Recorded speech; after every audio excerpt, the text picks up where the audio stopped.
Bonsoir à tous, bienvenue dans votre journal, les titres de ce 21 janvier. Le coup d'envoi du match Tours FC Saint-Etienne sera donné à 19 h. Dans quelques minutes, 16 000 personnes sont attendues. L'équipe du stade de la Vallée du Cher était aujourd'hui en ébullition. Le procès de la Madoff devait s'ouvrir demain, mais selon le procureur, l'audience pourrait bien être renvoyée. La Madoff, cette habitante de Benay, en Indre-et-Loire, soupçonnée d'avoir escroqué une cinquantaine de personnes pour un montant de 3 millions d'euros. Et puis, c'est une première en France, une école de coiffure sociale. Le but, former des coiffeurs à s'occuper de personnes fragiles, touchées par la maladie, l'isolement ou encore la précarité. Bonsoir à tous. Et on ouvre ce journal avec cet accident dramatique ce matin. Une femme de 80 ans renversée par un poids lourd. Elle est décédée sur le coup. L'accident s'est produit à l'angle de la rue Désiré-Lecomte à Saint-Pierre-des-Corps. Selon les premiers éléments de l'enquête, le chauffeur n'aurait pas consommé d'alcool ni de stupéfiants. Dans quelques minutes, coup d'envoi du match Tours FC Saint-Etienne, 16e de finale de Coupe de France. On attend près de 16 000 personnes ce soir au stade de la Vallée du Cher pour ce match exceptionnel. La journée a donc été rythmée par les préparatifs de grande ampleur, effectifs renforcés et supporters impatients. Romain Delville. 16h15, les tout premiers spectateurs arrivent au stade. Jean-Philippe sort du travail, il se mue en supporter sur le parking. Pour le grand match de l'année, je pense. Voilà, bon, on est à 50-50, je pense que ça va être un match de gala. À l'intérieur, les équipes du TFC sont en place. Dans l'espace privatif, les volontaires finissent les derniers casse-croûtes, 2000 au total. Il y a même un homme qui passe le balai. Du côté des hôtesses d'accueil, c'est l'heure du briefing. Pour un stade qui a l'habitude d'une affluence de 5 à 7 000 spectateurs, un 16e de finale contre Saint-Etienne, c'est un changement de dimension. Ce qui change, c'est qu'on n'a pas l'habitude de recevoir 16 500 spectateurs, donc un stade plein, 520 VIP. D'habitude, on est plutôt dans les ordres de 400. Donc ça demande une organisation un peu différente. On a commandé un peu plus d'hôtesses. On a veillé à ce que tout se passe bien, donner les places à l'avance pour éviter le maximum de litiges. Et puis un peu plus de pression, parce qu'on n'est pas habitué. Voilà. À 5h moins le quart, les premiers supporters peuvent entrer dans l'enceinte, direction l'une des 4 boutiques, parce que ce match contre les Verts, c'est un match collector. Il va y avoir une écharpe collector Tours FC Saint-Etienne. Donc on a fait une quantité assez conséquente, mais je pense que ça ne va pas suffire. Et on a aussi fait le maillot de Coupe de France qui est en quantité super limitée aussi. Une écharpe en bleu et vert, et dans le cœur de certains spectateurs, c'est pareil. En particulier ceux qui se souviennent des Janvion, Kurkovic, Piazza, à l'époque où Lyon, c'était la banlieue de Saint-Etienne. Quand même un penchant pour les Verts. Une bonne équipe de Saint-Etienne, et surtout le goal de Saint-Etienne.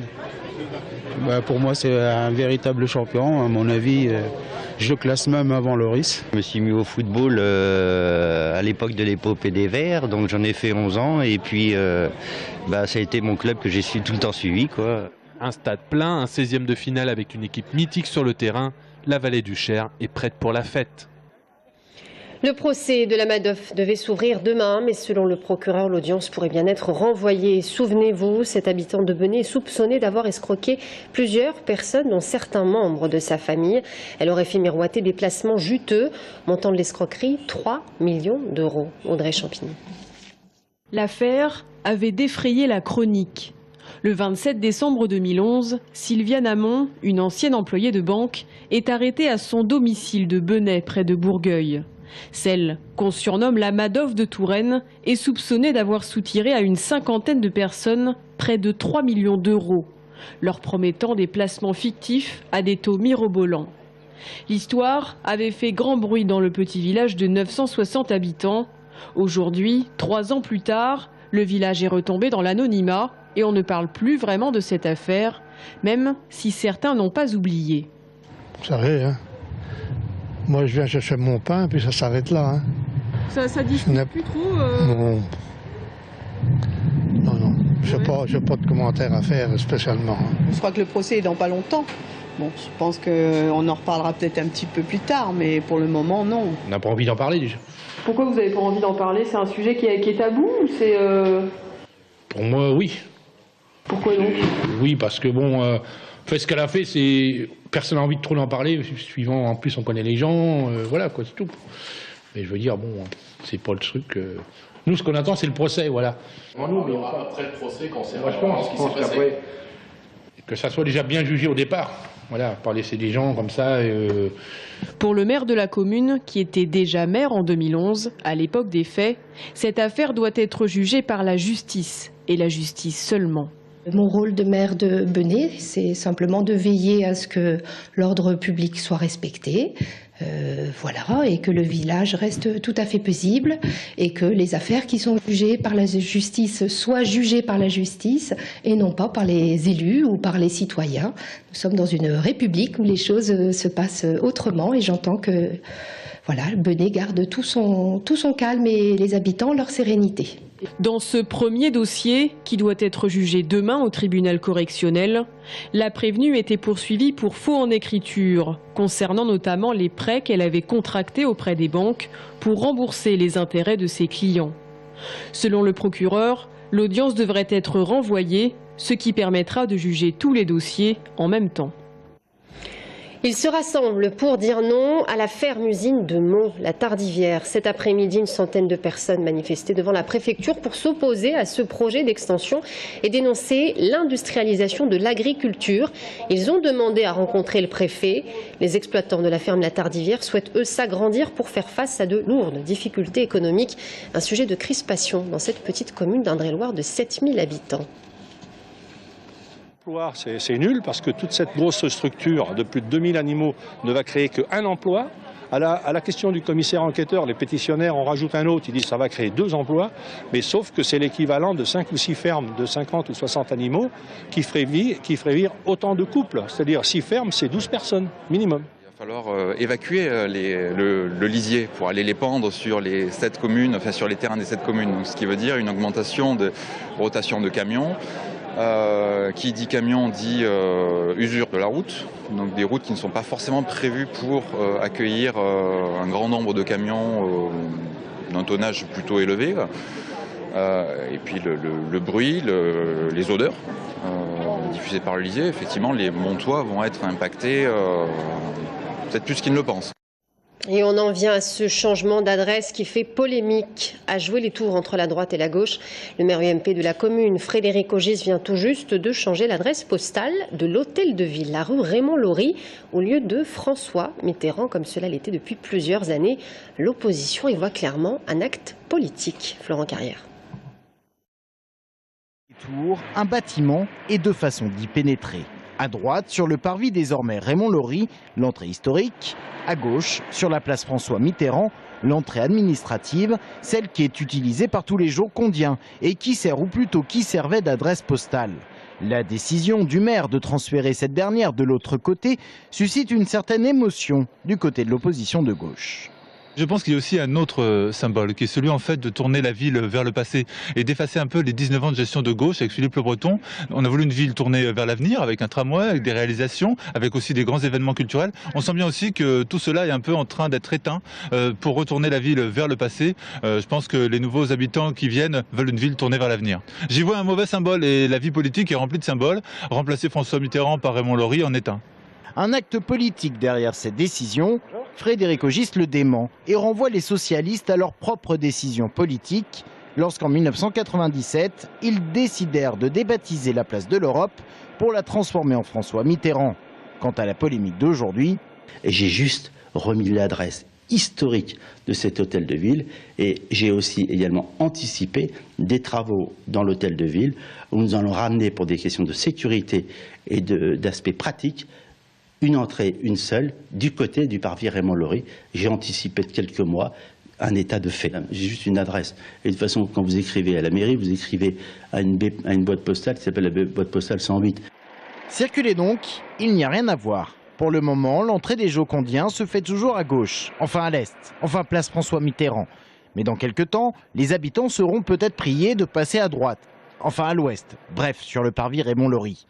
Toujours est-il que la nouvelle est disponible sur le site de la mairie et elle comporte bien le nom de cet ancien maire qui a régné sur la ville de 1956 à 1995. Et à la fin de ce journal, Fabien Coste, le secrétaire départemental du Parti communiste d'Indre-et-Loire, sera notre invité de la rédaction. Le bureau de l'Assemblée nationale lève l'immunité parlementaire du député UMP Philippe Briand. Vous le savez, l'ancien trésorier de campagne de Nicolas Sarkozy mis en cause dans l'affaire Big Malion. L'enquête porte sur un système de fausses factures à hauteur de 18,5 millions d'euros qui aurait permis à l'UMP de réaliser des dépenses de manière frauduleuse sans que le budget dépasse le plafond autorisé de 22 millions d'euros. C'est Philippe Briand lui-même qui a demandé cette levée d'immunité.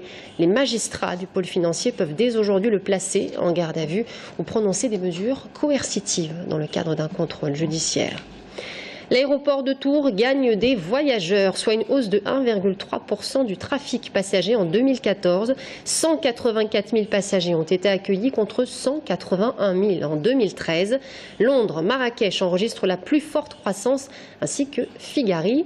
La question du financement public de l'aéroport de Tours, elle aussi, est sérieusement remise en question par certains élus, écologistes notamment. Et c'est justement au cœur du débat du prochain MagEco, vendredi à 22h30 sur TV Tours Val-de-Loire. C'est une première en France, une école de coiffure sociale. Le but, former des coiffeurs à s'occuper de personnes fragiles, touchées par la maladie, l'isolement ou encore la précarité. C'est le salon Joséphine, créé il y a tout juste 2 ans et demi, qui est à l'origine de ce projet unique en France. Anaïs Michaud. C'est au 3e étage de ce bâtiment art déco de la rue d'Entraigues que s'enseigne une discipline à part, la coiffure sociale. La première école de France vient tout juste d'ouvrir ses portes à Tours et accueille pour le moment 4 étudiantes, même si elle a la capacité de former jusqu'à 25 élèves. Ici, pas de peigne, de ciseaux ou de couleurs, puisque les stagiaires savent déjà coiffer. Elles apprennent en revanche à adopter la posture adéquate face à la douleur.